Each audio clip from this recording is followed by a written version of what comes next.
ვინ დათვალა რამდენი ისტორიკოსი სჭირდება საქართველოს ან რამდენი ფილოლოგი კი ბატონო. არავის არ დაუთხია ეს და ხარისხიანი.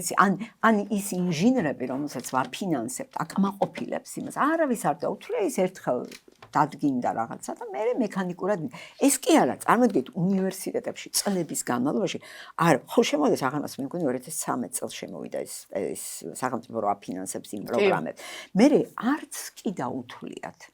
შანსი დაიწყეს მოკითხვა რამდენი ამთავრებს ამას და რა თქმა უნდა სტუდენტები ამას იყენებდნენ ძალიან კარგად.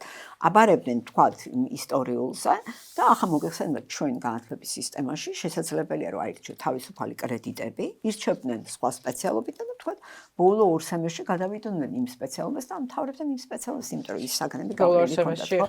აი სახელმწიფოს პასუხისმგებლობა რაც არის, მათ შორის მის მიერ დაფინანსებულ პროგრამებში იქ არ აუღია თავის თავზე ეს პასუხისმგებლობა და ახლა გადაწყვიტა რომ უნივერსიტეტის პასუხისმგებლობა რაც არის, მისი ავტონომიურობის ფარგლებში და აკადემიური განვითარების ფარგლებში ის დაარეგულიროს.